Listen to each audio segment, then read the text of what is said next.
Hi, everyone, and welcome to another installment of the Ethicast. I'm your host, Bill Coffin, and with me today is Doug Allen, Vice President, Data Strategy of Ethisphere. Today, Doug will be talking about Ethisphere's 2023 Ethical Culture Insights Report, which contains our latest data on the forces driving ethical culture within organizations, as well as comparisons on key ethical culture metrics pre and post-pandemic. Doug will be speaking about the data pool of the survey, how it was conducted, and some of the report's key takeaways. Doug, thanks for joining us. Bill, happy to be here. And Bill, I must say, it's been a little while since we've chatted on an Ethicast forum. And the chiming of the intro song reminds me of GES and our conversations from the last event where I got to sit down with you in person and do this very similar interaction. So it's great to be back with you, as always, Bill, and looking forward to chatting. Fantastic. Well, let's jump right into it. I'd love to hear you talk about the size of the respondent pool we're talking about here that informed this report. Exactly how big is Ethisphere's culture data set, and how does Ethisphere get all that terrific data? Yeah, thanks, Bill. So the data that underpins our 2023 Insights Report on culture comes from our universe of a little over 2 million individual employee data responses that we've collected since about 2016. And these are data points from organizations around the world with industries of all shapes and sizes. And it comes from a survey process and an engagement process that really came about at the behest of the Bella community, right? Bill, as you're likely well aware, we came up with the survey methodology, the survey technique through conversations with our Bella member community back in about 2015. That at the time, our somewhat fledgling community, now it's much, much bigger, but they came to the table with us saying, hey, there's not really an organization who's measuring the ways in which our compliance programs are working well, right? Can Ethisphere step to the plate and come up with something that can help us measure the efficacy of our programs, what our employees are thinking about these programs, and what's their overall take on the culture of ethics within our organization? So we, with their collaboration and partnership and our own internal experts and experience, we developed what we call our ethical culture solution set, right? And a key part of this is this survey. And we've been doing this for our 8th year now. We've collected, as I mentioned, over 2 million responses, hundreds of organizations around the world. And that's really what we're bringing to bear in this report. And Bill, as you I believe you mentioned, this is our 2023 version of this report. We've released previous versions in the past that dig into other insights, but as you're well aware, as well as our audience today, that we've been through some pretty tumultuous times of change. Pandemic behind us now, or at least for the most part behind us, but we've been able to collect enough data at this point to really dig into these trends, both from a time period perspective, but also at various demographic dimensions as well. So we're hoping this is just one entree into a regular series of great insights that we can pull from our data and share with our wonderful community on what we're seeing regarding compliance and ethics topics. Well, you just talked about, how the survey talks about how, we've been had a tumultuous couple of years, especially with the pandemic. And that brings me to my next question, which is, I know a really big part of this particular report is talking about how ethical cultures in general fared over the course of the pandemic. So can you give me a quick overview on how did ethical culture do over the course of the pandemic? And more importantly, why? Like, why did it end up where it ended up? Yeah, Bill, so for looking at the pre and post pandemic, what we'll call post pandemic, we fully realize we're still amidst the tail end of the COVID-19 situation. But when looking at our data, what we did is we've collected all this data. We were able to segment all the results we collected prior to about March 2020 and everything after that, and looking at trends in how employees are perceiving their culture of integrity at their own organizations in those 2 different time periods. And now before we get into sort of the findings, a quick primer on what we look at as part of our process. Now, the way we've approached measuring ethical culture is defined by what we call our 8 pillars of ethical conduct. Now, many of our audience members today and devotees of Ethisphere in general know of these pillars, but just real quick, what they look to cover is we measure through this process, what's the awareness of the employees of the compliance and ethics program? What's their perceptions on whether or not it's working? What's their overall sense of willingness to speak up? Are they speaking up? What are they seeing? That falls within our 3rd bucket or pillar, observing, reporting, misconduct. 4th, we look at pressure, to what extent are employees feeling pressure to achieve their business goals at the expense of the code, compromising the code, policies, or even the law. We look at dimensions of organizational justice. We look at perceptions of one's immediate manager. How are employees thinking about their senior leadership team? And finally, how do they perceive their coworkers in their immediate environment?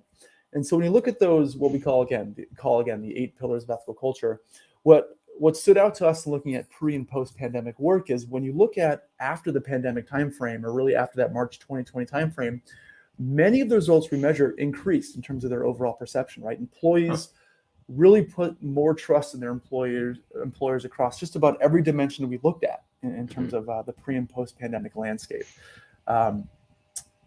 That's at a broad thematic level. And of course, Bill, as you know, having had a hand and help us craft some of these detailed research reports in the past, and this one included, there was some nuance in the details, right? And if we really focus on one of our hotbed areas, which is the third pillar, observing and reporting misconduct, what was really interesting, and again, what I'll call a pre and post pandemic environment is, after the pandemic, we saw employees were indicating there's less misconduct that they're seeing in organizations, right? The volume of misconduct as a rate of folks saying they observed something went down in a post-pandemic environment. However, when we asked those individuals who did in fact see something, if they raised their hand to say something, that proportion is decreasing, right? So we are seeing a decrease, at least from the eyes of the employees that we survey, that there's less misconduct that they believe is taking place, but for those who are seeing something, less are willing to come forward. Now, the question does remain why, right? What's perhaps driving some of that different types of behavior in this environment.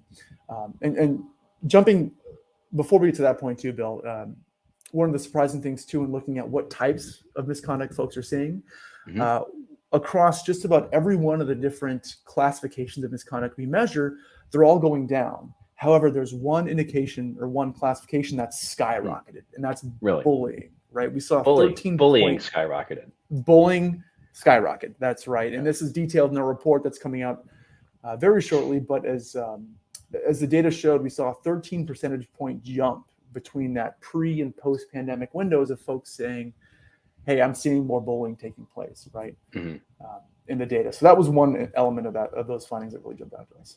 Now to get an idea of just how much of a jump that is, the bullying increase, how big would be, say, the next biggest increase of any kind of, reported or observed misconduct, just to get a sense of how much the bullying is an outlier?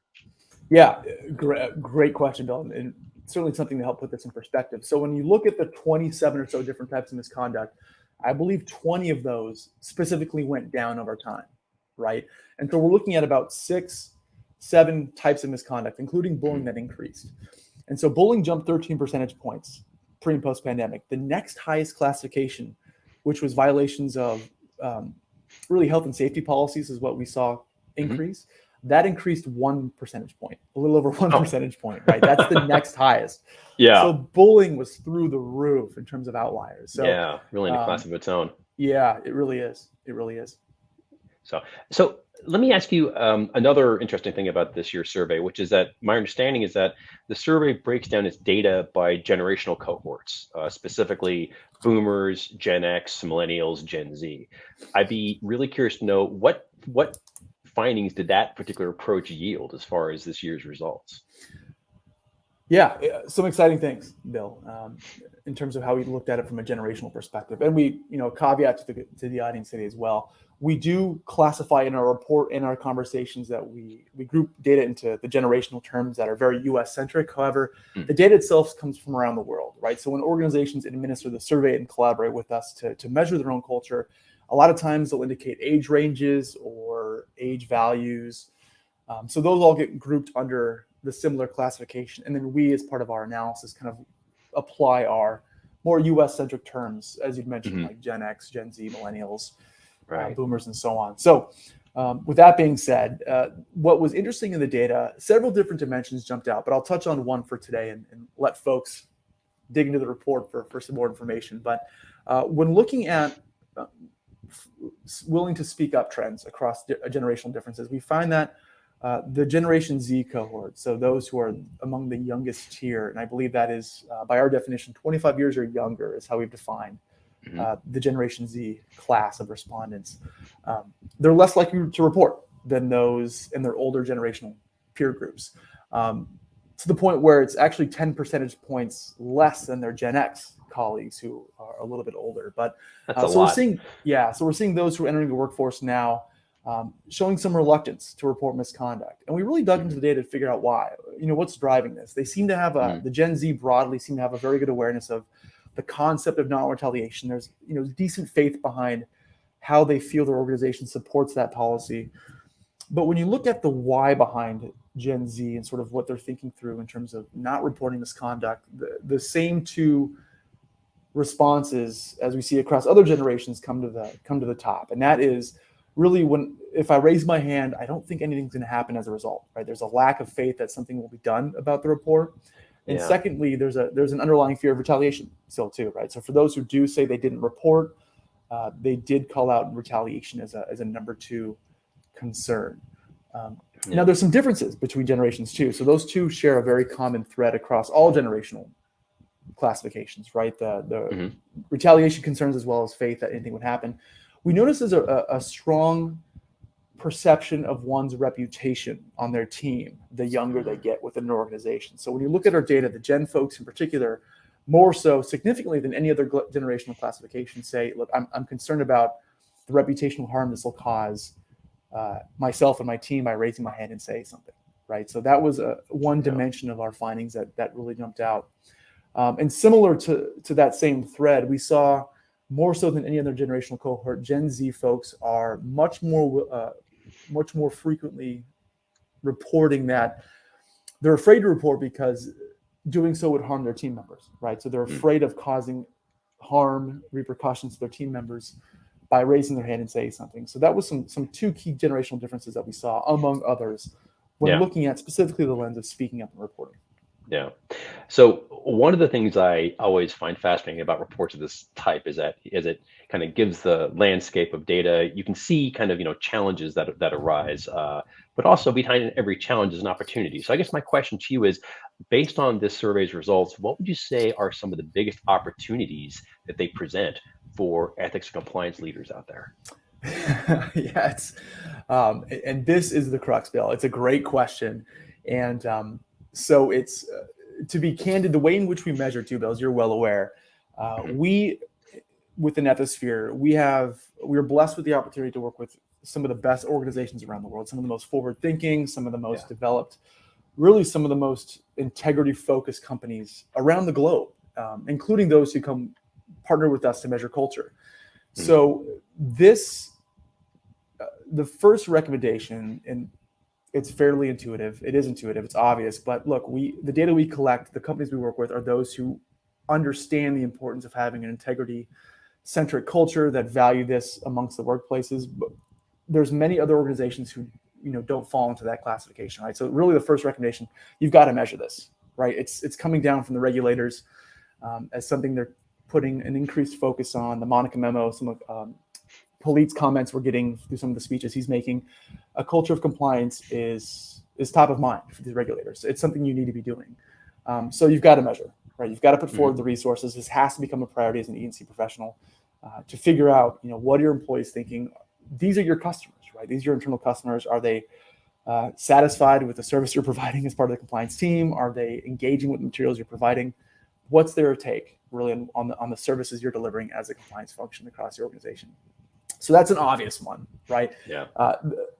Looking at the generational trends and the data that we're seeing come out of this, it's, in my mind, and some of the research we're seeing elsewhere, is that this is the tip of the proverbial iceberg, right? You're seeing articles in the Wall Street Journal a week and a half ago from John Haidt at NYU Stern saying, look, there's a crisis among Gen Z, right?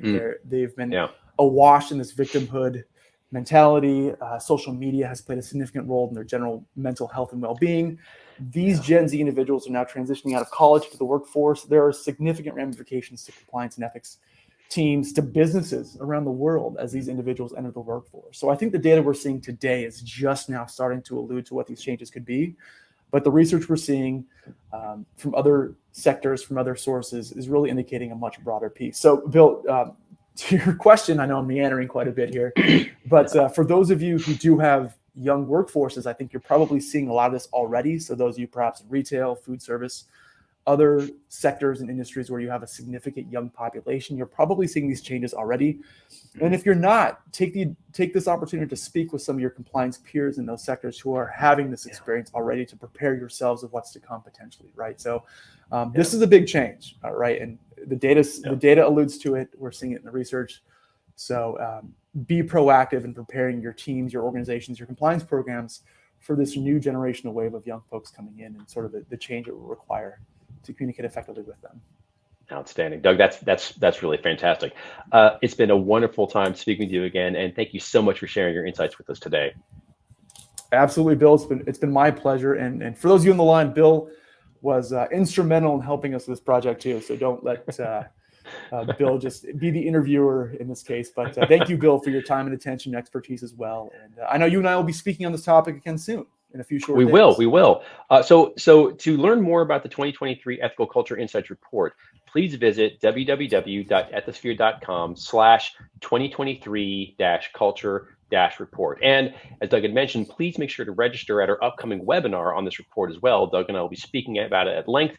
That's on January 19th. And to register, please visit ethisphere.com/events. I'm Bill Coffin, and this has been the Ethicast. For more episodes, please visit the Ethisphere Resource Center at ethisphere.com/resources. Thanks for watching, and we'll see you next time.